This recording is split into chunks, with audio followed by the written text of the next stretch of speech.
जो नज़रियात, जो अकायद व मामूलात कुरान और सुन्नत की रोशनी में कलम बंद फरमाया, हिंदुस्तान के गोशे गोशे तक उन अकायद व मामूलात को जिन्होंने रात दिन मेहनत करके पहुंचाया, उसे मुजाहिद मिल्लत कहते हैं। मुजाहिद मिल्लत की जिंदगी की हूबहू नकल और कॉपी करके जिस जात ने दिखाया, उसे कारी नेमत कहते हैं। तो गुजी दर्रा वाले आप लोग तो सआदतमंद हैं कि दो ऐसे वली जिनकी विलायत में कोई शक नहीं, क्योंकि इनकी विलायतों को आम लोगों ही ने नहीं, उलमा ने माना। करीब में धामनगर शरीफ में मुजाहिद मिल्लत है और बिल्कुल आपके सिरहाने हुजूर कारी नेमत। यकीनन किसी इलाके में किसी वली कामिल का हो जाना उस इलाके वालों की सआदत मंदी की दलील दुनिया में भी और आखिरत में भी। करीब इसके कि मैं अपनी बातें आगे बढ़ाऊं, एक हदीस पाक सिर्फ नकल कर देता हूं। तफसीर कबीर में इमाम राजी रहमतुल्लाह अलैह ने इस हदीस पाक को नकल फरमाया कि जब एक आलिम दीन किसी कब्रिस्तान में दफन किया जाता है तो उस कब्रिस्तान के 40 मुर्दे दाएं जानिब, 40 बाएं जानिब, 40 आगे की तरफ, 40 पीछे की तरफ, कितना हुआ? 80 और 80 160। जब एक मर्दे साले कब्रिस्तान में दफन किया जाता है तो उसके चारों तरफ 160 जो मुर्दे होते हैं, अगर वो गुनहगार हो तो उनके गुनाहों को उस आलिम के सदके, साले के सदके माफ कर दिया जाता है, और अगर वो जहन्नम में चला गया हो तो उस मर्दे साले के सदके जहन्नम से निकालकर जन्नत में दाखिल किया जाता है। एक आम सालेह के बारे में है, एक आम नेक इंसान के बारे में है। एक वली कामिल दफन हो जाए, एक अल्लाह का बरगुज़ीदा वली दफन हो जाए जो अपनी जिंदगी सीरत मुस्तफा की रोशनी में गुजारा, सुन्नतों की पाबंदी की, शरीयत को आगे बढ़ाया, मसलक की तरवीज व शाद की।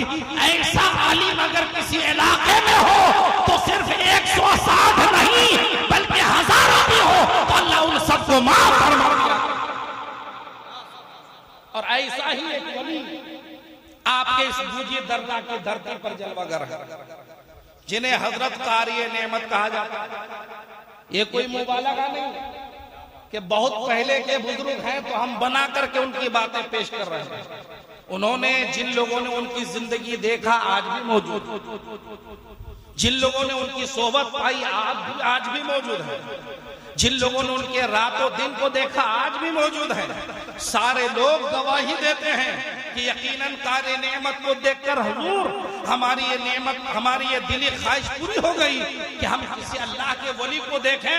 बिलाशुबा कारी नेमत की शक्ल में अल्लाह ने हमें वलीउल्लाह का दीदार करा दिया, अल्लाह के वली का दीदार। और अल्लाह के वली के दीदार की ख्वाहिश बड़ी ख्वाहिश है। बड़े बड़े लोगों से आदम के जमाने का वाक़या है, अल्लाह के वली को देखने की ख्वाहिश करते हैं। अल्लाह के करम से जिन लोगों ने कारी नेमत को देखा उनकी ख्वाहिश पूरी, जिन्होंने मुजाहिद मिल्लत को देखा उनकी ख्वाहिश पूरी हुई, जिन्होंने हुजूर ताजुल शरिया को देखा उनकी ख्वाहिश पूरी। ये वो औलिया किराम हैं जिनकी विलायत का सिक्का सिर्फ आम लोगों ने नहीं माना, उलमा ने माना, मुफ्तियाने किराम ने माना, मुहक्किकीन ने माना, मुहद्दिसीन ने माना। आम आदमी के मानने का उतना एतबार नहीं। आम आदमी तो उसे भी वली मान लेता है जो जाहिल है। बहुत सारे लोग उसको भी पीर मान लेते हैं जिन्हें कुछ आता जाता है। बहुत सारे लोग दुआ तावीज़ वाले से काम हो गया, उन्हें अल्लाह का वली मान लिया। इनके मानने ना मानने का कोई एतबार नहीं। बहुत सारे लोग 10-10 अंगूठियां पहनने, गले में माला है, हार है, उसे भी वली मान लेते। इनके मानने का एतबार नहीं। उलमाए किराम जिन्हें वली मान ले वो भी सच्चे उलमाए किराम, काबिल उलमाए किराम, मुफ्तियाने किराम, समझो कि वो हकीकत में अल्लाह का वली है। और बिलाशुबा हुजूर मुजाहिद मिल्लत की जात, कारी नेमत की जात, ताजुल शरिया की जात, ये वो जात है जिनकी विलायत का लोहा और सिक्का आवाम के साथ साथ उलमा ने माना, मुहद्दिसीन ने माना, फुक़हा ने माना। ये वो औलिया किराम। इसलिए जब इनका दामन आप थामे रहेंगे तो आपके हाथ में मुस्तफा का दामन रहेगा, सरवरे कायनात का दामन रहेगा। आला हजरत अजीमुल बरकत क्या फरमाते हैं नबी के बारे में? लुत्फ उनका आम हो ही जाएगा, लुत्फ उनका आम हो ही जाएगा, शाद हर नाकाम हो ही जाएगा। जान दे दो वादाए दीदार पर, नक़द अपना दाम हो ही जाएगा। और बेनिशानों का निशा मिटता नहीं, मिटते मिटते नाम हो ही जाएगा। और मुफलिसो साइलो दामन सखी का थाम लो, साइलो दामन सखी का थाम लो, कुछ न कुछ इनाम हो ही जाएगा। और मैं साहिबे खाना की मुनासिबत से है कि साइलो दामन सखी का थाम लो। हमारी जो भी दुआएं होती है मुस्तफ़ा के वसीले से होती है, मुस्तफ़ा के जरिए से होती है।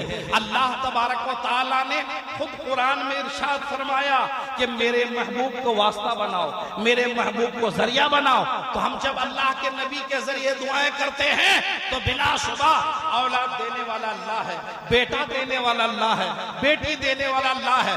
अल्लाह मुस्तफ़ा के सदक़े में दुआओं को कबूल फरमाता है।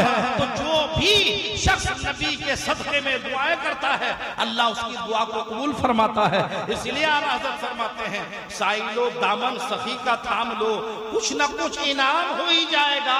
और ऐ रज़ा हर काम का एक वक्त, जब शादी होनी है होगी, जब बेटा होना होगा, जब औलाद पैदा होना होगी होगी, तो ऐ रज़ा हर काम का एक वक्त है, दिल को भी आराम हो। इसलिए मायूस होने की जरूरत नहीं,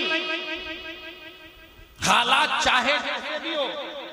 मेरी माँ बहनें सुन रही है तो वो भी सुने, क्योंकि हमारे पास मायूसी गुंजाइश नहीं है, क्योंकि हमारा ईमान उस रब्बे जुल जलाल पर है जिस रब की ताकत सबसे बड़ी है, जो हर शय का खालिक है, जो हर शय का मालिक है। हमारा रब वो है कि हजरत यूसुफ को उनके भाइयों ने कुएं में गिरा दिया। कुआं में जब बच्चा को गिराया जाए, थोड़ा साउंड कम करो भाई, साउंड बहुत ज्यादा है। जब बच्चा को कुएं में गिराया जाए तो कुएं की तह तक पहुंचने में कितना टाइम लगता है। जब कुएं में गिराया गया हजरत यूसुफ को, तो रब ने फरमाया जिब्रील क्या देखते हो, मेरा यूसुफ कुएं में गिरा दिया गया है, पानी की तह तक पहुंचने से पहले पकड़ लो। तुम्हारा रब वो है कि हजरत यूसुफ पानी तक पहुंचते नहीं, अल्लाह पहले ही यूसुफ को बचा लिया करता है। तुम्हारा रब वो है हजरत इब्राहिम को जब आग में डाला गया, नमरूद ने नार तैयार किया, इतनी खतरनाक आग तैयार की कि कई कई किलोमीटर तक आग की तपिश जा रही थी। ऐसे मौके में हजरत खलील को आग में डाला गया। कुरान फरमाता है कुल या नारो कुनी बर्दम व सलामन अला इब्राहिम, ऐ मुसलमानों सुनो, उस तेज और भड़कती आग में हजरत खलील को डाला गया। आग ने जलाया नहीं।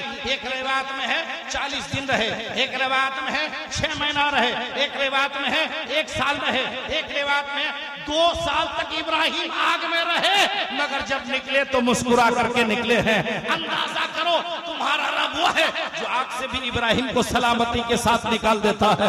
हजरत ज़करिया अलैहिस्सलातु तस्लीम के घर में कोई औलाद नहीं है, कोई बच्चा नहीं है। आज बहुत सारे लोग ऑब्जेक्शन करते हैं कि जब अल्लाह ही औलाद देने वाला है, बच्चा देने वाला है, तो किसी से मांगने की क्या जरूरत है, नबी से मांगने की क्या जरूरत है, अली से मांगने की क्या जरूरत है, गरीब नवाज से मांगने की क्या जरूरत है। तो मैं उन लोगों से कहता हूँ अंधो, जरा कुरान तो उठाओ, सूरह सबा तो पढ़ो, कुरान तो उठाओ, सूरह बनी इस्राइल तो पढ़ो, कुरान तो उठाओ, सूरह मरियम तो पढ़ो। हजरत ज़करिया अलैहिस्सलाम के घर में कोई बच्चा नहीं, उम्र काफी लंबी हो गई है, 100 साल के आसपास, बीवी भी बूढ़ी हो चुकी है, बल्कि बाज हो चुकी है, औलाद की कोई उम्मीद नहीं है। हजरत मरियम रज़ी अल्लाह ताला अन्हा जो बैतुल मुक़द्दस है, अभी जहां लेकर झमेला चल रहा है, वो बैतुल मुक़द्दस जो हमारा क़िबला अव्वल है, हजरत मरियम के लिए उसी बैतुल मुकद्दस के अंदर एक रूम बना दिया गया है, उन्हें उनकी वालिदा ने बैतुल मुकद्दस की खिदमत में दे दिया है। हजरत मरियम बैतुल मुकद्दस के हुजरे में रात दिन अल्लाह की इबादत कर रही हैं और उनके खालू हजरत ज़करिया अलैहिस्सलातु तस्लीम कभी कभी हजरत मरियम से मुलाकात करने जा रहे हैं, उनकी देखरेख करने के लिए जा रहे हैं, खाने वगैरह की खबर लेने जा रहे हैं। तो जब हजरत ज़करिया पहुंच रहे हैं हजरत मरियम के पास, तो देख रहे हैं हजरत मरियम के पास खाने की ऐसी ऐसी चीजें हैं, ऐसे ऐसे फल हैं जिनका कोई मौसम ही नहीं है। आम का मौसम नहीं है, आम मौजूद है। सेब का मौसम नहीं है, सेब मौजूद है। अंगूर का मौसम नहीं है, अंगूर मौजूद है। हजरत ज़करिया ने फरमाया, ऐ मरियम, ये सब बिन मौसम के फल तुम्हारे पास कहां से आ रहे हैं? सूरह मरियम को पढ़िए। तो हजरत मरियम ने फरमाया, ऐ ज़करिया अलैहिस्सलाम, ये सब अल्लाह की तरफ से इंतजाम हो रहा है, गैब से इंतजाम हो रहा है। हजरत ज़करिया के दिल में वही ख्याल पैदा हुआ कि जो रब्बे जुल जलाल बिन मौसम के मरियम को फल दे सकता है, वो परवरदिगार आलम बिन मौसम के मरियम के खाने पीने का इंतजाम कर सकता है। इसका मतलब वो परवरदिगार मुझे औलाद भी दे सकता है, मेरी बीवी को औलाद भी दे सकता है। कुरान फरमाता है, हुनालिका दआ ज़करिया, जहां मरियम इबादत कर रही थी उसी जगह हजरत ज़करिया ने दुआ किया, परवरदिगार मुझे एक साले बेटा अता फरमा, नेक बेटा अता फरमा। बीवी बांझ है, सबने जवाब दे दिया बच्चा नहीं होगा, शोहर भी बूढ़े हो चुके हजरत ज़करिया, लेकिन अल्लाह की रहमत से मायूस नहीं कि जो रब परवरदिगार मरियम को बेमौसम के फल दे सकता है वो मुझे औलाद भी दे सकता है। हजरत ज़करिया ने वहां दुआ की जहां हजरत मरियम इबादत किया करती थी। पता चला अगर कोई मर्दे साले, कोई नेक इंसान किसी जगह इबादत करे, वो जगह मुतबर्रक हो जाया करती है, बाबरकत हो जाया करती है। फिर जब वहां दुआ की जाए तो उस जगह की बरकत की वजह से अल्लाह दुआओं को कबूल फरमाता है। अब मुझे बताओ, हजरत मरियम ने जहां इबादत की, यकीन वो बाबरकत जगह है, लेकिन जहां मेरे आका ने इबादत की वो बाबरकत है कि नहीं? जहां मेरे आका ठहरे वो बाबरकत है कि नहीं? जहां मेरे आका का मजार है वो बाबरकत है कि नहीं? यकीनन। अरे मरियम हो कि ज़करिया, कायनात की हर शय को, हर नबी को, हर रसूल को अगर बरकत और रहमत मिली है तो मुस्तफा जाने रहमत का। अब जहां नबी आ रहा वहां जाकर दुआएं की जाए, दुआएं कहता होना लेका दआ ज़करिया, वहां हजरत ज़करिया ने दुआ फरमाई। अल्लाह तबारक व तआला ने हजरत ज़करिया को बशारत दे दी, ज़करिया मुबारक हो, मैं तुम्हें यहया नाम का एक बेटा देने वाला हूं। यहया नाम का एक बेटा देने वाला हूं। बीवी बांझ है, बांझ, इसलिए मैं अपनी उन बहनों से भी कह रहा हूं, उन भाइयों से भी कह रहा हूं जिन बहनों को डॉक्टर ने जवाब दे दिया कि अब आपके बच्चादानी में बैजा तैयार होना बंद हो गया, अब आप मां नहीं बन सकती, मैं ऐसी माओ से कह रहा हूं, अरे जब डॉक्टर का दरवाजा बंद हो जाए तो उस दरवाजे को बंद रहने दो। खुदा का दरवाजा तुम्हारे लिए खुदा खुला है, खुदा का दर खुला है। जब इंसान डॉक्टर से मायूस हो जाए, जब इंसान तबीब से मायूस हो जाए, जब इंसान से मायूस हो जाए, जब इंसान बाप से मायूस हो जाए, जब इंसान माँ से मायूस हो जाए, जब इंसान कायनात से मायूस हो जाए, तो ऐसे मायूसी के आलम में उम्मीद की एक किरण है, वो अल्लाह की जात है। तो मेरी माँ और बहनों, ऐसे मौके में मुसल्ला उठाओ, वक्त पर नमाज पढ़ती रहो, कुरान हाथ में लो, तिलावत करती रहो और दुआ करती रहो। डॉक्टर ने मना किया, तूने तो मना नहीं किया। औलाद देने वाला डॉक्टर नहीं है, औलाद देने वाला तू है, बेटा देने वाला तू है, बेटी देने वाला तू है। मेरी माँ और भाइयों, नमाज पढ़ो, कुरान की तिलावत करो, दुआ करो। हजारों ऐसी मर्द और औरतें हैं कि डॉक्टर ने मना किया मगर अल्लाह ने उन्हें औलाद से नवाज दिया, अल्लाह ने नवाज दिया। इसलिए हम मायूस नहीं होते, हमें अपने रब पर हर मामले में अल्लाह पर भरोसा है। सिर्फ हमें अपना किरदार ठीक करना होगा क्योंकि डॉक्टर से जो काम नहीं बनता है वो रसूल मुख्तार करते हैं, अल्लाह तबारक व तआला किया करता है। औलाद देने का काम अल्लाह। मेरी नजर में ऐसे ऐसे डॉक्टर भी हैं कि बहुत बच्चा के मामले में बिल्कुल स्पेशलिस्ट है, मुजर्रब। जिन औरतों को बच्चा नहीं होता उस डॉक्टर को चेकअप कराए बच्चा हो जाता है। लेकिन यहां रुककर मैं ये कहना चाहूंगा, अगर डॉक्टर के हाथ में ही बच्चा देना होता तो उस डॉक्टर से पूछो कि तुम्हारा इलाज करके सैकड़ों औरतें मां बन गई, तुम्हारी बीवी क्यों ना मां बन सकी। हमारे इलाके में एक डॉक्टर है, डॉक्टर मजहर, मुस्लिम डॉक्टर है, इस मामले में बहुत मशहूर है। जिन औरतों को बच्चा नहीं होता उनसे इलाज कराने पर अल्लाह के करम से बच्चा हो जाता है।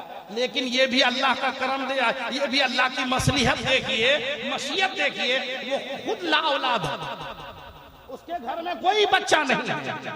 ये दुनिया वालों को बताने के लिए कि औलाद देना डॉक्टर मजहर का काम नहीं है। अगर डॉक्टर मजहर का काम औलाद देना होता तो पहले वो अपने घर में बच्चा पैदा करता। पता क्या चला, ये सब जरिया है, देने वाला परवरदिगार आलम। इसलिए अल्लाह से, लेकिन अल्लाह का थोड़ा बहुत काम भी करते रहना चाहिए। औलाद अल्लाह की बहुत बड़ी नेमत। जिनके घर में बच्चे नहीं, उन औरतों से पूछिए कौन मजार, कौन बाबा, कौन दरगाह है जो उन्होंने जिसकी खाक खाली ना किया। अब जब ऐसी हालत में औलाद मिल जाए तो शुक्र अदा करना चाहिए। और जिनको औलाद ने आज, जिनको अल्लाह ने औलाद ऑलरेडी दे रखा है, उन्हें शुक्र अदा करना, ना शुक्री नहीं करना चाहिए। और औलाद के शुक्र अदा करने के कई तरीके। अल्लाह का शुक्र इस अंदाज में भी अदा होगा कि अल्लाह ने अगर आपको औलाद दिया तो आप उसकी सही तालीम दें, उन्हें सही उसकी तरबियत करें, इस्लामी किरदार सिखाएं। माँ हो या बाप हो, दोनों की जिम्मेदारी है। बेटों पर बेटियों पर ध्यान दें, अपनी बच्चियों को सीरत सैयदा फातिमा सिखाएं, उनके किस्से कहानियां बताएं, नबी करीम सल्लल्लाहु अलैहि वसल्लम की सीरत तैयबा सिखाएं, अपने बच्चों को मेरे आका सरवर कायनात की सीरत बताएं, मौलाए कायनात की सीरत बताएं, हजरत सिद्दीक अकबर की सीरत बताएं। जो माँ बाप अपने बच्चों की सही तालीम और तरबियत कर देता है, अल्लाह तबारक व तआला की बारगाह में औलाद का शुक्र उनकी तरफ से अदा हो जाया करता है। तो औलाद के शुक्रिया में से एक ये भी है, आज हमारे अंदर बच्चा हो गया, छोड़ दिए, क्या पढ़ रहा है कोई फर्क नहीं पड़ता, क्या तरबियत है कोई फर्क नहीं पड़ता, शराबी बन जाता है, जुआड़ी बन जाता है, माँ बाप को गाली देने वाला बन जाता है। बाद में इमाम साहब को, बाबा को परेशान करते हैं, हमारा बेटा बिगड़ गया, हजरत एक तावीज दे दीजिए, हमारा बेटा शराबी हो गया, एक तावीज दे दीजिए। नहीं नहीं, इस तावीज से शराबी आपका जुआड़ी अब लड़का वफादार नहीं बन जाएगा। आपके पास पहले वक्त था, माँ है, बाप है, उनकी जिम्मेदारी थी कि बच्चों की सही तालीम करते, तालीम और तरबियत करते। अगर आप शुरू ही से बच्चे को मॉडर्न एजुकेशन के साथ, दुनिया की तालीम के साथ साथ दिन की तालीम देते तो मुजाहिद मिल्लत का गुलाम बनता नजर आता, कारी नियमत का गुलाम बनता नजर आता। अगर उन्हें बताते बेटा तुम जिस हालत में भी रहो, मगर याद रखना पहले तुम मुसलमान हो, मोमिन हो, नबी का गुलाम हो, इसलिए तुम्हारे किरदार से पहले सुन्नत मुस्तफा की खुशबू आती। और नबी का जो सच्चा गुलाम होता है वो माँ बाप का कभी नाफरमान नहीं होता, वो माँ बाप को गाली गलौज करने वाला नहीं होता है, माँ बाप को तकलीफ देने वाला नहीं होता है। क्योंकि नबी का वफादार जानता है कि अगर मैं नबी के साथ वफादारी कर रहा हूँ, नबी के साथ मोहब्बत कर रहा हूँ, नबी के साथ इश्क कर रहा हूँ, अगर माँ बाप को गाली दे दूंगा तो मेरे मुस्तफा नाराज हो जाएंगे। क्योंकि मुस्तफा ने फरमाया है, ए बच्चों, अगर खुदा व रसूल को राजी करना चाहते हो तो माँ बाप को राजी कर लो। तो एक नबी का चाहने वाला बच्चा, एक नबी का चाहने वाला गुलाम माँ बाप को कभी नाराज नहीं करेगा, बल्कि कोशिश करेगा मुझसे मेरी माँ राजी हो जाए, मेरा बाप राजी हो जाए, ताकि खुदा भी राजी हो जाए, रसूल खुदा भी राजी। मोहतरम नजरुल साहब को अल्लाह ने बेटा था फरमाया, बेटा हो ये बेटी, सब अल्लाह की तरफ से नेमत, सब खुदा की नेमत।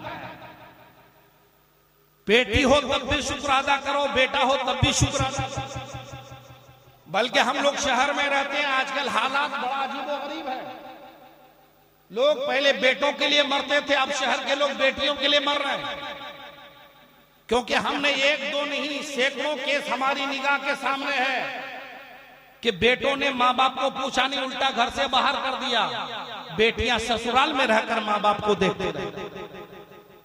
शहरों में ज्यादातर केसेस हैं कि बुढ़ापे में माँ बाप की खिदमत बेटियां करती नजर आ रही, माँ बाप का ख्याल बेटियां करती नजर आ रही है। जाइए बड़े बड़े शहरों में देखिए, बेटा को पढ़ा दिया चला गया बाहर, कमा रहा है बाहर, बाप बूढ़ा घर में, माँ बूढ़ी घर में, कौन देखे? बेटी देख रही है, बेटी खिदमत कर रही है। इसलिए बेटियां भी अगर हो जाए बुरा नहीं समझना चाहिए, क्योंकि मेरे आका ने फरमाया वो शख्स खुश नसीब है, उसके घर में रहमतें हैं जिनकी यहाँ बेटियां हुई हैं। एक हदीस नबी करीम सल्लल्लाहु अलैहि वसल्लम ने इरशाद फरमाया, मुस्लिम और तिरमिजी शरीफ की हदीस पाक है। आका फरमाते हैं जिनके घर में 2-3 बेटियां हों और उसकी सही तालीम और तरबियत करके शादी करा दिया, आका फरमाते वो जन्नती है। एक सहाबी खड़े हो गए, अर्ज़ क्या हुजूर, अगर किसी के घर में 2-3 बेटी ना हो, एक ही बेटी हो, तब क्या होगा? अल्लाह के नबी ने फरमाया, रे अल्लाह करीम है, अगर किसी के घर में एक ही बेटी है, उसे पढ़ाया लिखाया और अच्छा रिश्ता देख के शादी कर दिया, अल्लाह ताला उसे भी जन्नत अता करेगा। ये बेटियां जन्नत की ज़मानत। इसलिए बेटा हो तब भी शुक्र मनाओ, बेटी हो तब भी। आज उसी शुक्रिया की महफिल में से एक महफिल है, चंद बात एक आध हदीस गौर से सुनिए। अकीका सुन्नत है मुस्तफा। ज्यादातर लोग इस जमाने में, इस दौर में छठी करते हैं। क्या करते हैं? छठी। और उस छठी में गैर शरई रसूमात को अपनाते हैं। नतीजा गुनाह अलग होता है, सुन्नत भी अदा नहीं। नबी करीम सल्लल्लाहु अलैहि वसल्लम ने हदीस पाक बुखारी शरीफ की हदीस और से सुनिए मेरी माँ बहनों, सुनो, छठी मत करो, अकीका करो। अल्लाह कुरान में फरमाता है, लक़द काना लकुम फी रसूलिल्लाहि उस्वतुन हसना। रसूलुल्लाह की जिंदगी, उनकी सीरत तैयबा तुम्हारे लिए नमूना अमल है, आइडियल। अगर नबी की सीरत को अपना लीजिएगा, नबी के तरीका को अपना लीजिएगा, तो यहां भी कामयाब हो जाइएगा, वहां भी कामयाब हो जाइएगा। क्योंकि अल्लाह का ऑर्डर है, जिसने पैदा किया उसका हुक्म है, जो मौत देगा उसका हुक्म है। वो फरमाता है मेरे महबूब को फॉलो करो। अल्लाह के नबी सरवरे कायनात सल्लल्लाहु अलैहि वसल्लम बुखारी शरीफ की हदीस में इरशाद फरमाते हैं, ए लोगों, तुम्हारे बच्चे अकीका में गिरवी है, लिहाजा उनकी तरफ से अकीका करो, कुर्बानी करो और उनसे अज़ियत और तकलीफ को दूर, उनसे अज़ियत और तकलीफ को दूर करो। फिर मेरे आका सरवरे कायनात सल्लल्लाहु अलैहि वसल्लम ने दूसरी हदीसों में है, तिरमिज़ी, अबू दाऊद, मिशकात की हदीस में है कि नबी करीम सल्लल्लाहु अलैहि वसल्लम ने जब इमाम हसन मुज्तबा रदियल्लाहु ताला शेर खुदा के बेटे सैयदा फातिमा के बेटे इमाम हसन पैदा हुए, तो मेरे आका ने 7वें दिन इमाम हसन का अकीका फरमाया। दूसरी रिवायत में है कि जब इमाम हुसैन पैदा हुए, तो मेरे आका ने 7वें दिन अकीका फरमाया। और एक हदीस पाक में दोनों को मिला करके है, जब दोनों पैदा हुए, तो एक रिवायत में है कि मेरे आका ने दोनों के लिए एक एक मेंढा, भेड़ ज़बह करके अकीका फरमाया। और एक हदीस पाक में है कि 2-2 मेंढा ज़बह करके अकीका किया। और फिर आका फरमाते हैं कि जब 7वां दिन हो जाए, तो बच्चे का अच्छा नाम रखो। क्या रखो? अच्छा नाम। नाम का असर जिंदगी में भी पड़ता है, नाम का असर मौत के बाद भी होता है, नाम का असर जन्नत और जहन्नम के मामले में भी होता है। तो मेरे आका ने फरमाया बच्चे का नाम अच्छा रखो। बहुत सारे सहाबाए किराम अपने अपने बच्चों को लाते थे, आका नाम पूछते थे क्या नाम है, नाम अगर ठीक नहीं होता मेरे आका नाम बदल देते और अच्छा नाम रखते, और फरमाते नाम अच्छा रखा करो ताकि इनकी जिंदगी पे उसका असर पैदा हो जाए।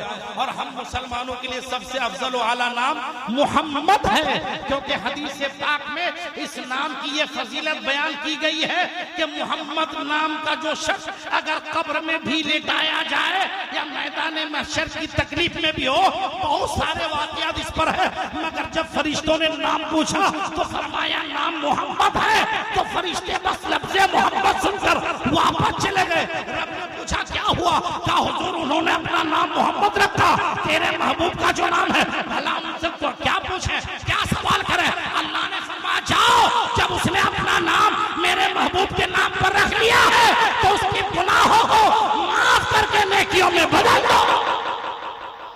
इस पर बहुत सारी है हदीस में मौजूद। तो मोहम्मद ऐसा नाम है कि अल्लाह इस नाम की बरकत से दुनिया में भी राहत देता है। इसलिए हर मुसलमान के बच्चे का नाम असली नाम क्या होना चाहिए, मोहम्मद। आप पुकारने के लिए एक नाम और रख दीजिए।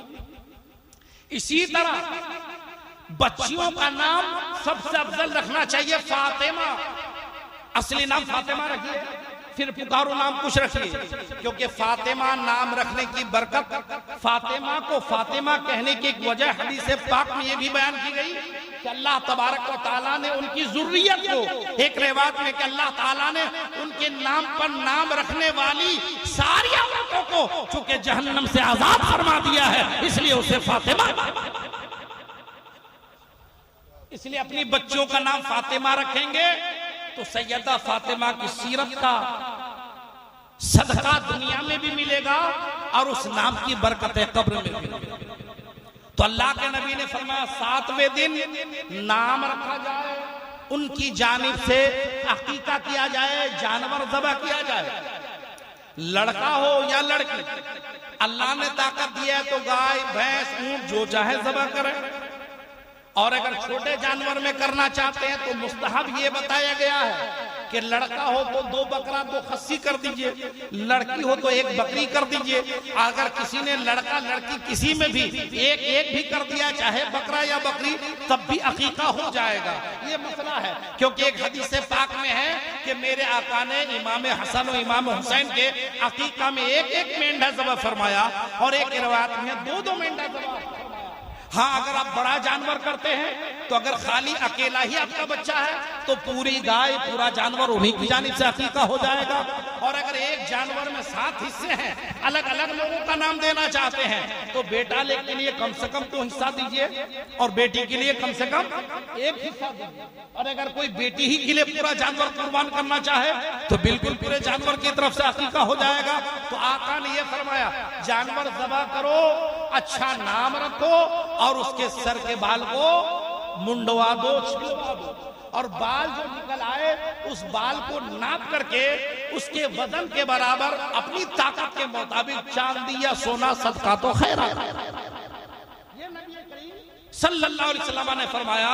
और साथ ही में ये फरमाया कि उसके सर पे जाफरान मल दो, जो जानवर ज़बह करो उसके खून को हाथ न लगाओ, उसके खून को बच्चे के सर पे न लगाओ, दीवार पे न लगाओ, वो खून नापाक है। आजकल क्या होता है, अकीका का जानवर ज़बह किया जाता है, हमारे कुछ लोग खून लेकर बच्चे के सर पे लगा देते हैं, दीवार पे लगा देते हैं, ऐसी कुर्बानी में करते हैं। मत करो ऐसा, ये गुनाह का काम है। क्योंकि जानवर ज़बह करते वक्त चाहे बकरा हो, गाय हो, कुछ भी हो, जो खून निकलता है वो दमे मस्कू है, वो नापाक है। तो नापाक खून किसी को कैसे लगा सकते हैं आप? दीवार को लगाएंगे, दीवार नापाक होगी, बच्चे के सर पे लगाएंगे, सर नापाक होगा। खून नहीं पोंछना है, ये गैरों का तरीका था। आका फरमाते हैं ज़माने जाहिलियत में लोग जानवर ज़बह करते थे, सरों पे खून लगाते थे। इस्लाम में खून नहीं लगाना है, ज़ाफ़रान लगाना। क्या लगाना है? ज़ाफ़रान डाल देना है। 7वें दिन अकीका करोगे तो सुन्नत अदा होगी। और हदीस पाक सुनिए, हदीस पाक की तशरीह सुनिए।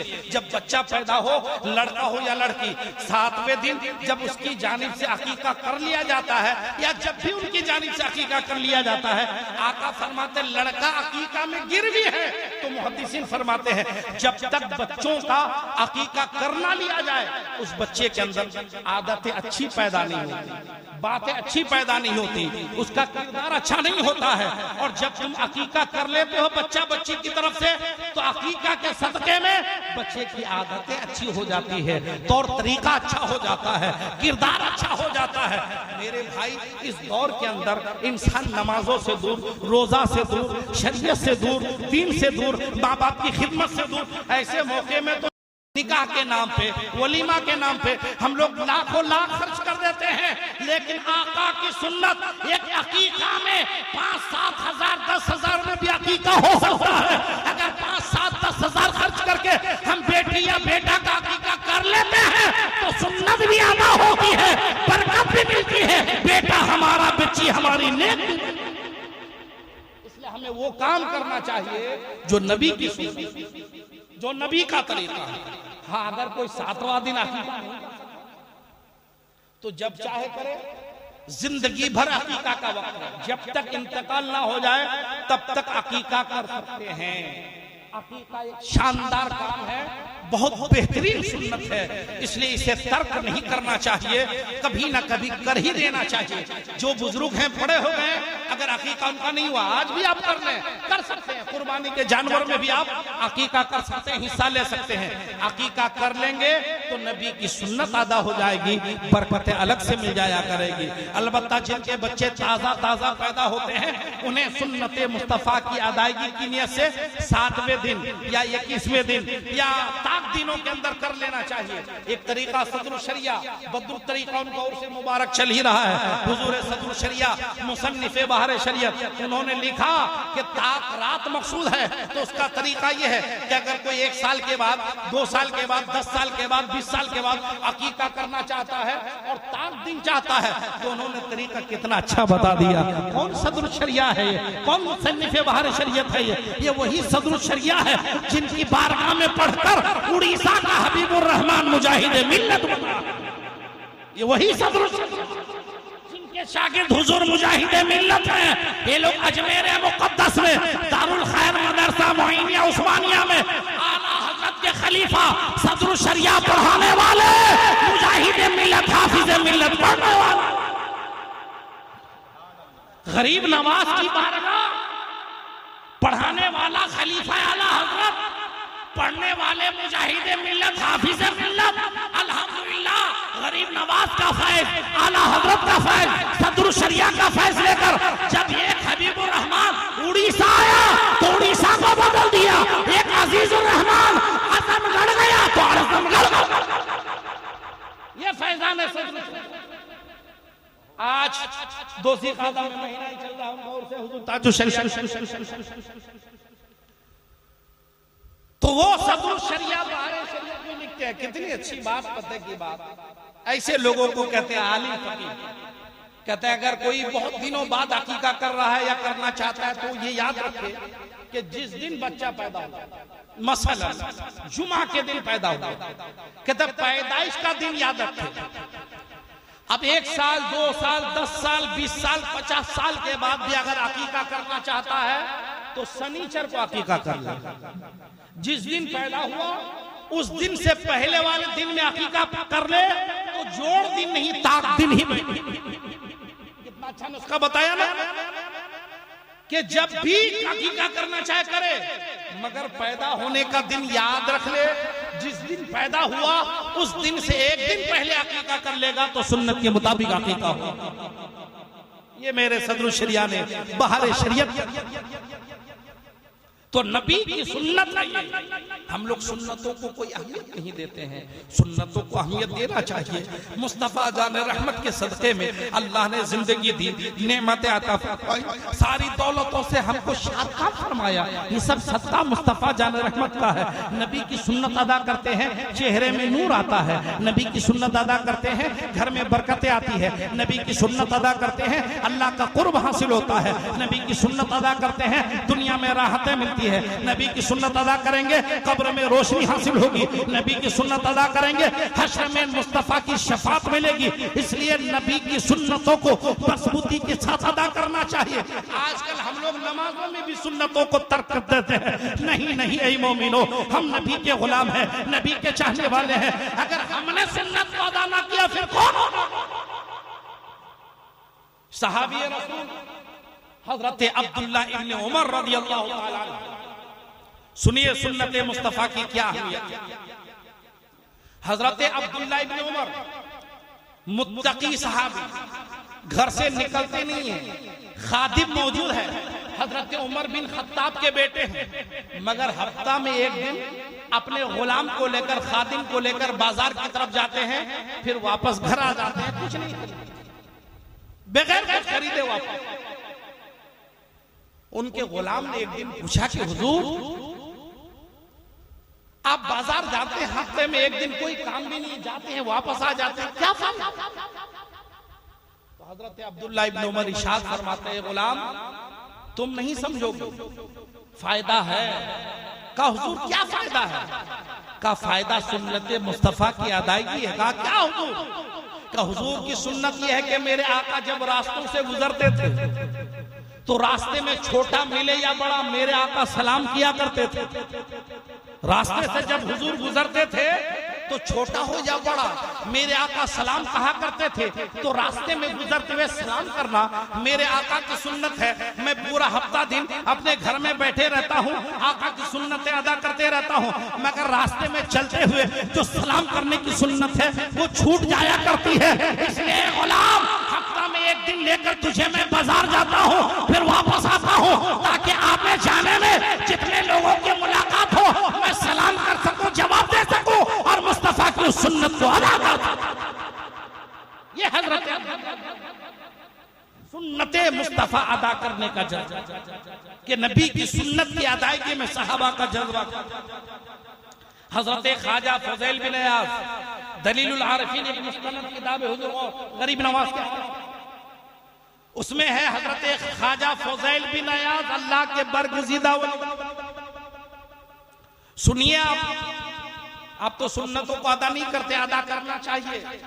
नाए तो सुन्नत मुस्तफा अदा करें, वुजू करें तो सुन्नत मुस्तफा अदा करें, नमाज पढ़े तो सुन्नत मुस्तफा अदा करें, दिगर काम करें तो सुन्नत मुस्तफा अदा करें। मेरी माँ बहनें भी सुन्नतों की पासदारी करें, हर काम को बिस्मिल्लाह करके शुरू करें, हर काम के होने पर अल्हम्दुलिल्लाह अल्लाह का शुक्र अदा करें। इसका फायदा ये मिलेगा कि अल्हम्दुलिल्लाह आपका घर का सारा निजाम अच्छा रहेगा, अल्लाह भी आपसे राजी रहेगा, रसूलुल्लाह भी आपसे राजी रहेंगे, आपका शोहर भी आपसे राजी हो जाएगा। सुन्नत मुस्तफा की बरकतें ये मिला करती है। हजरत ख्वाजा फज़ैल बिन अयाज़ बरगुज़ीदा वली है, जलील क़द्र वली है। वुजू में मेरे आका ने फरमाया हाथ धुलो, पैर धुलो, चेहरा धुलो, तो हर उज़्व को 3-3 मरतबा धुला। कितनी मरतबा? 3-3 बार। 3-3 बार धुलना सुन्नत है मुस्तफा जाना। एक दिन हजरत ख्वाजा फज़ैल बिन अयाज़ ने वुजू किया, जल्दी रही होगी, हाथ को सिर्फ 2 ही मरतबा धुला, वुजू किया, नमाज पढ़ी। रात को लेटे तो मुस्तफा जाने रहमत ख्वाब में तशरीफ ले आए। फरमाया फज़ैल अब तुम भी मेरी सुन्नतें छोड़ने लगे हो? इतना कहना था हजरत फज़ैल कहते मारे डर के मैं उठा, दौड़ता हुआ गया, ताजा वुजू बनाया, उस नमाज को दोहराया और फिर मैंने वादा किया अपने आप से हद लिया कि फज़ैल तुमसे वुजू में नबी की एक सुन्नत छूट गई, उसकी सजा ये है। हज़रत फज़ैल बिन अयाज़ कहते हैं कि मैंने उस सुन्नत मुस्तफ़ा को भूल से छोड़ने की वजह से अपने ऊपर ये सजा नाफिज किया कि एक साल तक रोजाना डेली 500 रकात नफल नमाज पढ़ने का एहतमाम।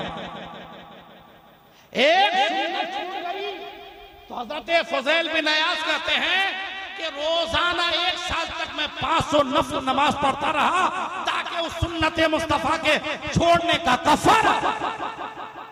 हम तो फर्ज छोड़ दे, जुमा छोड़ दे रहे हैं, नमाजें छोड़ दे रहे हैं। अंदाजा कीजिए हमारा क्या अंजाम होगा। सुन्नत मुस्तफा को अपनाइए। एक और बुजुर्ग है हजरत ख्वाजा अजल शिराजी। जब हम लोग वजू बनाते हैं, सुन लीजिए, तो वजू जब हाथ धुला जाए तो हाथों में ऐसे खिलाल भी किया जाता है। खिलाल करना सुन्नत है। बाएं हाथ को दाएं हाथ के सुराखों में, दाएं हाथ को बाएं हाथ के सुराखों में डालकर ऐसे करना, इसको कहते हैं खिलाल। ख्वाजा अजल शिराजी कहते हैं मैं बावजू था, मेरा वजू बरकरार था, लेकिन जब नमाज का वक्त आया तो मैंने ताजा वजू बना लिया।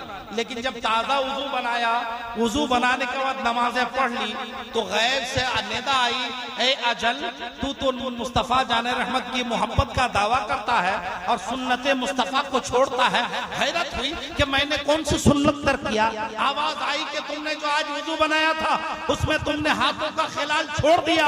अल्लाहु अकबर। ख्वाजा अजल कहते हैं कितना सुन्ना था, मैंने अपने आप से आहद किया कि अब मरते दम तक ख्वाजा अजल कोई सुन्नत तर्क न करेगा। यही हुआ। ख्वाजा अजल जब तक रहे हर सुन्नत को अदा करते रहे। उसके बाद भी देखने वाले कहते हैं कि ख्वाजा अजल रो रहे हैं, गिड़गिड़ा रहे हैं। लोगों ने पूछा हुजूर आप इतनी इबादत करते हैं, इतनी बंदगी करते हैं, इतनी रियाजत करते हैं, फिर रोने की वजह क्या है? तो ख्वाजा अजल कहते हैं अरे एक दिन मुझसे सुन्नत मुस्तफा छूट गई। अगर कल मैदान महशर में मुस्तफा का सामना हो गया और नबी ने फरमा दिया तुमने मेरी सुन्नत को छोड़ दिया तो मैं नबी को क्या मुंह दिखाऊंगा। इसी गम में मैं रोते रहता हूँ। अल्लाह अल्लाह जो रात दिन इबादत करे, रात दिन रियाजत और बंदगी करे, एक सुन्नत छूट जाए तो उसके लिए जिंदगी भर आंसू बहाए। ये है सुन्नत मुस्तफा से मोहब्बत। जब उन बुजुर्गों को सुन्नत से इतनी मोहब्बत थी तो फर्ज और वाजिब से कितनी मोहब्बत। और ख्वाजा अजल की जब ये रिवायत गुजरी तो मुजाहिद मिल्लत की भी याद आ गई। हुजूर मुजाहिद मिल्लत के बारे में लिखने वालों ने लिखा, देखने वालों ने देखा, बयान करने वालों ने बयान किया कि हुजूर मुजाहिद मिल्लत ने भी अपनी जिंदगी में कोई सुन्नत तर्क नहीं फरमाया। बीमार भी हो जाते थे तो उस बीमारी की हालत में भी हुजूर मुजाहिद मिल्लत ने, हुजूर क़ारी मिल्लत ने किसी सुन्नत को तर्क न किया। तो ऐ मुसलमानों ज्यादा दूर जाने की जरूरत नहीं, नाज़ी करीब में हमारे सामने मुजाहिद मिल्लत की मिसाल है, क़ारी नेमत की मिसाल है।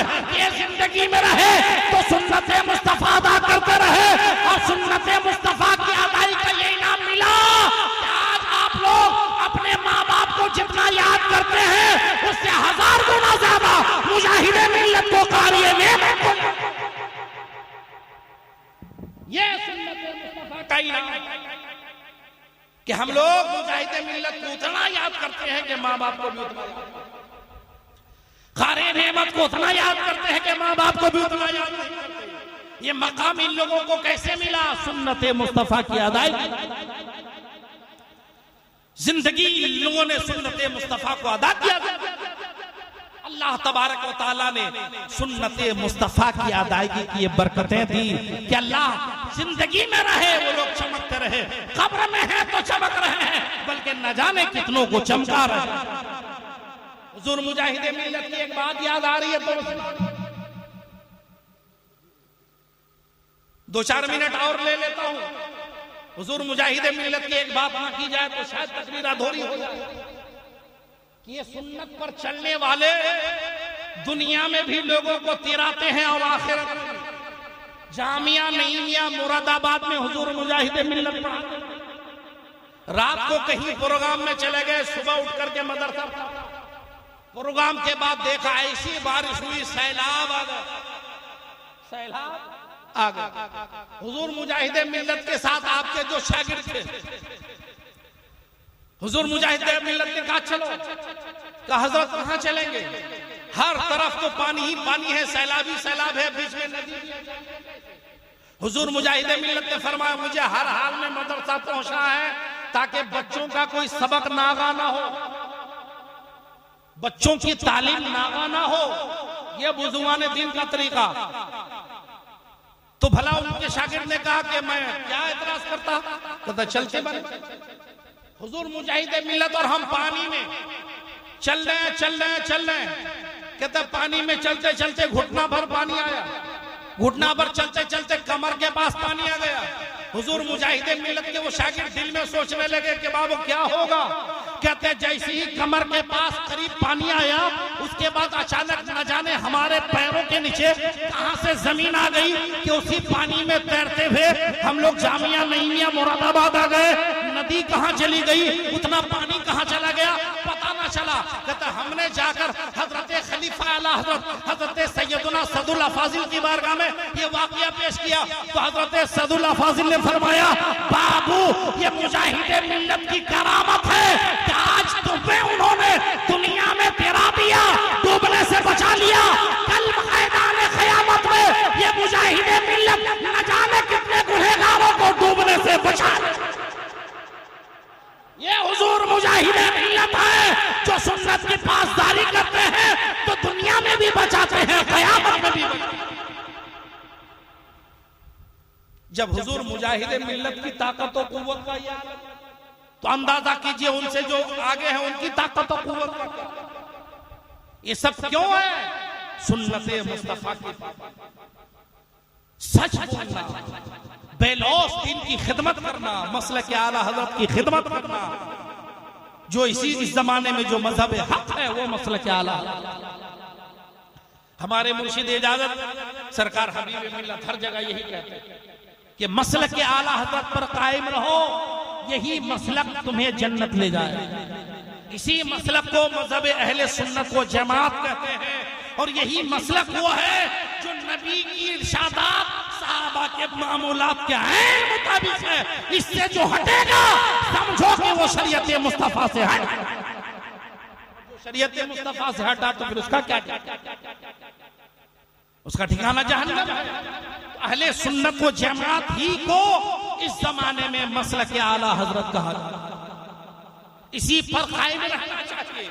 यही वो मसलक है जो सुन्नतों की दावत देता है, इश्क की दावत देता है, मोहब्बत की दावत देता है, प्यार की दावत देता है।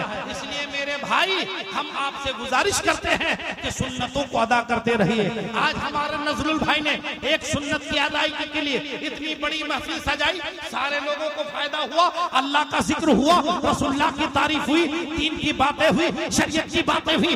एक सुन्नत की अदायगी में बैठो तो न जाने कितने फायदे होते हैं। इसी से अंदाजा करो कि अगर हम सुन्नत मुस्तफा का पाबंद हो जाए तो जिंदगी में फायदा ही। अल्लाह फरमाता है कुरान में लक़द काना लकुम फी रसूलिल्लाहि उस्वतुन हसना।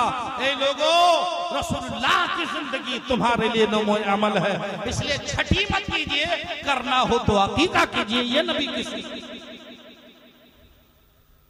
ये तो एक अकीका है, वरना कितनी सुन्नत है। और कुछ लोग सुन्नत अदा करते हैं तो सुन्नत को भी तबाह। वलीमा मसला आ गया तो बता दें भाई, मसला वलीमा करना सुन्नत है, लेकिन कब तक? वलीमा के बारे में हदीस में रिवायत में है कि 2 दिन तक सुन्नत है। जिस दिन बीवी को घर लाए शबे ज़फ़ाफ के बाद 2 दिन तक वलीमा है, तीसरे चौथे पांचवें दिन करेंगे तो शरई वलीमा नहीं होगा। आज हमारे लोग देखिए वलीमा करा रहा है 4 दिन के बाद, 3 दिन के बाद, 5 दिन के बाद। वो सुन्नत नहीं है, सुन्नत के नाम पे धोखा है। वलीमा सुन्नत शादी के 2 दिन तक है, इसलिए अगर सुन्नत की अदायगी करना हो तो 2 दिन के अंदर वलीमा कर लीजिए। जिस दिन दुल्हन घर में लाए उस दिन और उसके बाद 1 दिन तक जो वलीमा किया जाता है वही सुन्नत है, उसके बाद जो किया जाता है वो सुन्नत नहीं है। इसलिए जब लाखों रुपया खर्च करते हो मुसलमानों तो उसे बर्बाद न करो, नबी की सुन्नत अदा कर लोगे, रुपया भी तुम्हारा कामयाब हो जाएगा और नबी की सुन्नत की बरकत से घर भी तुम्हारा। हमें सुन्नत की अदायगी, सुन्नत की पासदारी करनी चाहिए। हम लोग आज गाफिल हैं, फराइज को छोड़ देते हैं, वाजिबात को तर्क कर देते हैं, माँ बाप को तकलीफ देते हैं, माँ बाप का खाना पीना। ऐसा ना करें। अगर ऐसा करेंगे तो ना दुनिया में कामयाबी मिलेगी ना आखिरत में कामयाबी मिलेगी। हकीकत में कामयाबी अल्लाह की बात मानने में है, रसूलुल्लाह की सुन्नत अदा करने में है। इसलिए मेरे भाई, अल्लाह व रसूल की बात मानिए। हमेशा सिर्फ अपनी बात पे अमल मत कीजिए, आपका दिल जो चाहा सिर्फ वही मत कीजिए। ऐसा करेंगे तो आप शैतान के कहने पर चलने वाले हो जाएंगे, और शैतान के कहने पर जो चलने वाला होता है वो कभी कामयाब नहीं होता है। शैतान तो इंसान का दुश्मन है। अल्लाह कुरान में फरमाता है, इन्ना शैताना लिल इंसानि अदुव्वुम मुबीन। शैतान इंसान का खुला हुआ दुश्मन है, इसलिए दुश्मन की बात मत मानो। अगर बात मानना ही है तो खुदा की बात मानो, बात मानना ही है तो रसूल खुदा की। तब इंसान सवाब पाता है, तब इंसान दुनिया में कामयाब होता है, तब इंसान आखिरत में कामयाब होता है। अकीका की महफिल में अल्लाह के करम से इन्होंने जलसा करवा दिया, खाने वगैरह का इंतजाम करवा दिया। कितनी खुशी हुई, मोहल्ले वाले खुश हुए, रिश्तेदार खुश हुए, दोस्तों अहबाब खुश हुए, उलमा खुश हुए। फिर जो दीन की बातें हुई अलग, कितना फायदा मिला एक महफिल मिला, कितना फायदा हुआ एक जलसे का। हाँ, जलसा को जलसे के एतबार से किया जाए। जैसे आज का जलसा अगर हम लोग 1 बजे से पहले ही खत्म कर देते और हो जाता, सारे लोग बैठे रहते। अब हम बोल रहे 1 से 1.5 घंटा तक, बहुत चंद ही लोग बचे हैं, ज्यादातर लोग चले गए। जलसों को भी कामयाब बनाइए। हर चीज को कामयाब बनाने के लिए पहले उस पर गौर व फिक्र कर लेना चाहिए। हम 3-3 बजे तक जलसा करेंगे, 4-4 बजे तक जलसा करेंगे। दूसरे दिन जो नौकरी में जाने वाला है, मजदूरी में जाने वाला है, दूसरे काम में जाने वाला है, वो क्या करेगा? वो बैठ के सुनेगा? नहीं सुनेगा। अगर कोई बैठा भी रहा तो 2 बजे के बाद अच्छे लोगों को नींद आने लगती है, बात खराब हो जाती है। इसलिए जलसा भी हो, लिमिट अंदाज में हो, बेदार वक्त तक उन तक सही बातें पहुंचा दी जाए। जब तक सारे लोग बैठे सारी बातें पहुंचा दी जाए। अगर ये मेरी सारी बातें उन सारे लोगों तक पहुंच गई होती तो सारे लोग अकीका को समझ लिए होते। कि हम लोग अकीका को नहीं समझ रहे थे, अकीका इतनी अहम चीज है। अब वो लोग भी अपने बच्चों का, जो लोग अपने बच्चों का अकीका नहीं किए हैं, मैं आपको याद दिलाता हूँ, अकीका अपने बच्चों का कर लो। अगर आपका बच्चा गलत आदतों का शिकार हो गया है, अकीका की बरकत से अच्छी आदत वाला हो जाएगा। अगर आपका बेटा आपकी बात नहीं मानता है, अकीका कर लो, नबी की सुन्नत की बरकत से आपकी बात मानने वाला हो जाएगा। आपने अपना अकीका नहीं किया है, आपको मालूम नहीं हुआ कि नहीं हुआ है, कुर्बानी आ रही है, एक हिस्सा कुर्बानी के साथ साथ अकीका का भी कर लो, नबी की सुन्नत अदा हो जाएगी, तुम्हारी जिंदगी में बरकत आ जाएगी। मर्द औरत दोनों को, ऐसा नहीं खाली मर्दों का अकीका है औरतों का नहीं, मर्द का भी अकीका है और औरतों का भी अकीका है। सबको अपना अकीका कर लेना चाहिए। जिनका नहीं हुआ है वो कुर्बानी के जानवर में भी हिस्सा ले सकते हैं, दूसरे वक्तों में भी आप हिस्सा ले सकते हैं। अकीका कर लो। अल्लाह के नबी फरमाते हैं, जब अकीका कर लिया जाता है तो बच्चे से अल्लाह बलाओं को को, मुसीबतों को, परेशानियों को, बुरे अखलाक को उस बच्चे से अकीका जिनका किया गया अल्लाह दूर फरमा देता है। पता क्या चला, मुस्तफा की एक सुन्नत में बेशुमार बरकतें रखी हुई हैं, बेशुमार रहमतें रखी हुई हैं। इसलिए हमें सुन्नत मुस्तफा को अदा करने का पाबंद होना चाहिए, नबी की सीरत को अपनाना चाहिए, नबी के किरदार को अपनाना चाहिए। हमेशा आपको याद रखना चाहिए, मियाँ आपकी दुकान आपको रोजी नहीं देती है, आपकी तिजारत आपको रोजी नहीं देती है, आपका कारोबार आपको रोजी नहीं देता है, आपके दिगर लोग आपको रोजी नहीं देते हैं। अरे आपको रोजी देने वाला आपका अल्लाह है, परवरदिगार आलम है। इसलिए अल्लाह पर भरोसा करो। दुकान मकान कारोबार ये सब करते हो, जब वहां से रुपया मिलता है तो अल्लाह के लिए काम कर लोगे तो अल्लाह तुम्हें भूखा नहीं रखेगा। अल्लाह कुरान में ऐलान फरमाता है, 12वां पारा है, वमा मिन दाब्बतिन फिल अर्दि इल्ला अल्लाह रिज़्कुहा। पूरे जमीन पे कोई ऐसा जानवर नहीं जिसकी रोजी का इंतजाम अल्लाह ने ना कर रखा हो। तुम्हारा राज़िक अल्लाह है, तुम्हारा खालिक। इसलिए भरोसा अल्लाह पे करना चाहिए, भरोसा मुस्तफा पे करना चाहिए, क्योंकि अल्लाह जो कुछ देता है मुस्तफा के साथ। कायनात को बनाया मुस्तफा के सदक़े, हमें आपको बनाया मुस्तफा के सदक़े में, जन्नत मिलेगी मुस्तफा के सदक़े में। तो जिनके सदक़े में सब कुछ मिल रहा है उस मुस्तफा को फरामोश नहीं करना चाहिए। उस नबी पर दुरूद पढ़ते रहो, उस नबी से इश्क करते रहो, उस नबी से प्यार करते रहो, नबी के तवस्सुल से दुआ करते रहो। अरे अल्लाह जो भी देगा मुस्तफा के तवस्सुल से देगा। बस अकीदा ये रखो जो आला हजरत अजीमुल बरकत इमाम इसको मोहब्बत में दिया कि मुस्तफा ही हमारी जिंदगी है, मुस्तफा ही हमारा जीना है, मुस्तफा ही हमारा मरना है, नबी नहीं तो हमारा कुछ भी नहीं। यही अकीदा बरेली के आला हजरत इमाम इसको मोहब्बत में दिया कि वो जो ना थे तो कुछ ना था, वो जो ना हो तो कुछ ना हो, जान है वो जहान की, जान है तो जहां। मुस्तफा की अजमत पे कुर्बानी देने का जज्बा, मुस्तफा की सुन्नतों पर मर मिटने का जज्बा। जो नबी का होगा वही खुदा का होगा, जो नबी का होगा वही अल्लाह। खुद अल्लाह ने कुरान में फरमाया कि मेरी इताअत करना चाहते हो तो मुस्तफा की बात, मुझसे मोहब्बत करना चाहते हो तो मुस्तफा से मोहब्बत करो। इसी मफहूम को आला हजरत अजीमुल बरकत ने ये फरमाया, बखुदा खुदा का यही है दर, नहीं और कोई मफर मकर, जो वहां से हो यही आके हो, जो यहाँ नहीं तो वहां। इसलिए अगर अल्लाह की बारगाह में मकबूलियत चाहिए, अल्लाह का कुर्ब चाहिए, तो मुस्तफा की सुन्नतों को अपनाइए, मुस्तफा के तरीका को अपनाइए, मुस्तफा की सीरत को अपनाइए। हमारी माँ बहनों को चाहिए सैयदा फातिमा की सीरत को अपनाएं। हमारी माँ बहनों को चाहिए कि अपनी बच्चियों को बचपन ही से सीरत मुस्तफा सिखाएं, उन्हें पर्दा सिखाएं, हजरत सैयदा फातिमा की कहानियां सुनाएं, खुद भी सुने तो अपनी बच्चियों को भी सुनाएं। माहौल अच्छा नहीं है, दुनिया के माहौल अच्छे नहीं है। आपकी बच्ची कल होकर स्कूल कॉलेज जाएगी, वहाँ का माहौल बड़ा गंदा है। इसलिए करीब इसके के आपकी बच्ची जाकर बिगड़ जाए, उस माहौल में खराब हो जाए, उससे पहले आप सैयदा फातिमा की ऐसी कनीज बना दो कि दुनिया एक तरफ हो जाए, तो आपकी बेटी समझौता ना करे, वो कहे कि कुछ भी हो जाए हमारी जाने किरदार सैयदे फातिमा पे कुर्बान। किसी हालत में भी पर्दा, वो किसी हालत में शर्मो हया न छोड़े।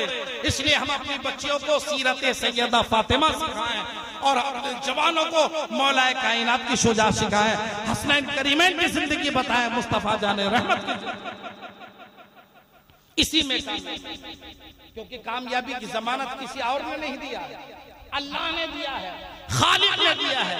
जो आपका पैदा करने वाला है, जो आपका मालिक है, जो आपको जिंदगी देने वाला, जो आपको औलाद देने वाला, वो अल्लाह कुरान में फरमाता है, लक़द काना लकुम फी रसूलिल्लाहि उस्वतुन हसना। ए लोगों, रसूलुल्लाह की जिंदगी तुम्हारे लिए बेहतरीन नमूना अमल है।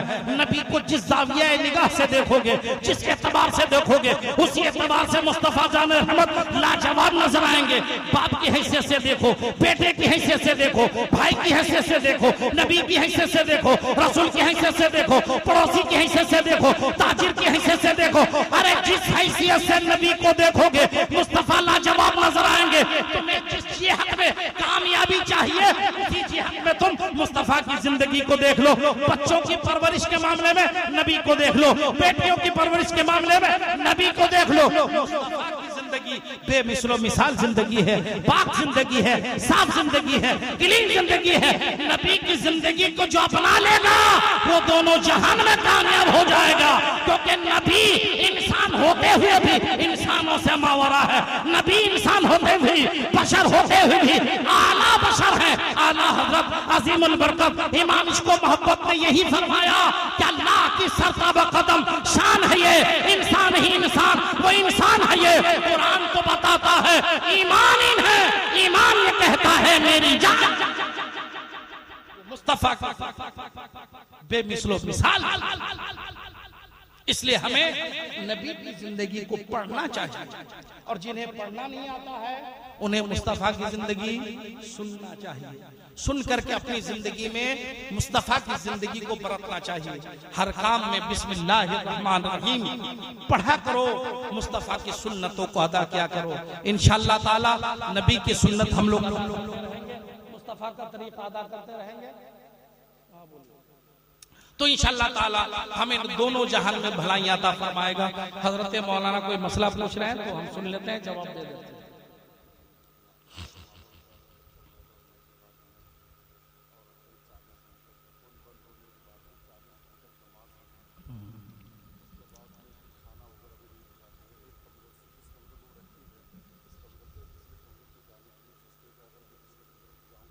हाँ, समझ गया। मौलाना साहब ने बहुत इंपॉर्टेंट मसला बताया, इस पर मेरी बहुत सारी तकरीरें भी हो चुकी है। मैंने कुरान की तिलावत की कि नबी की सीरत को, दूसरे के तरीका को नहीं।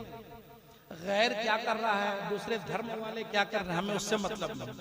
हमारा इस्लाम क्या कहता है, हमें इससे मतलब है। बच्चा पैदा होना अल्लाह की नेमत है। इससे पहले एक रिवाज सुना देता हूँ, मजा आ जाएगा। सैयदा फातिमा रदियल्लाहु ताला अन्हा के घर में कई बच्चे पैदा हुए।